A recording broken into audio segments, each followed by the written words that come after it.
La sclérose en plaques, au lieu de ramer contre, on a décidé de pagayer avec. En kayak, au-delà du cercle polaire.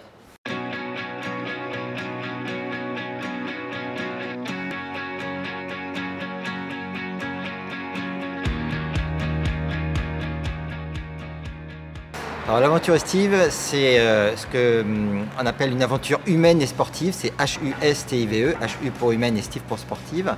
Et le concept est né en 2017 quand je suis allé en kayak pour allier Paris-Marseille pendant 55 jours pour aller à la rencontre des malades et leur dire, on sait que c'est pas toujours simple une sclérose en plaques, mais ne lâchez rien, ayez des rêves, faites des choses. Faites comme le dit Saint-Exupéry, faites ta vie un rêve et d'un rêve une réalité et on peut faire des projets complètement fous.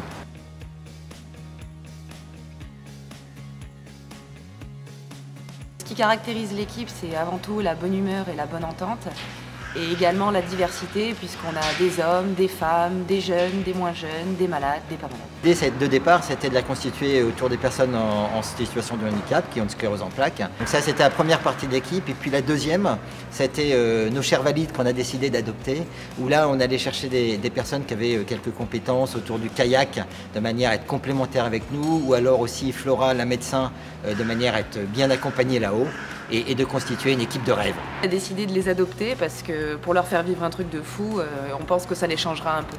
En fin de compte, on s'est dit que la vie des valides, c'est quand même pas toujours très simple. Ils sont dans leur train-train quotidien, pas vraiment de fun, tout ça. Alors que nous, on sait jamais comment ça va se passer le lendemain. Alors, on a décidé qu'on voulait les aider à vivre quelque chose de différent.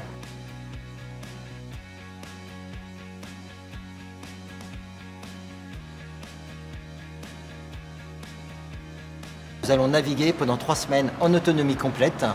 Donc nous serons en kayak biplace et on va naviguer avec pour objectif de rejoindre la pointe nord-est du Spitzberg où le 80e parallèle passe. La première semaine va être vraiment de se rôder tous ensemble et de naviguer à l'abri dans les fjords. Et puis après on va sortir complètement et on a une très grosse étape qui va être le passage d'un fjord qui fait 25 km de large, donc ça veut dire qu'on aura 25 km en pleine mer et ça risque d'être la plus grosse étape, la plus difficile. Ça dépendra énormément de la météo et d'ailleurs les 3 semaines vont beaucoup dépendre de comment est la météo, les vents qu'on aura, ainsi de suite.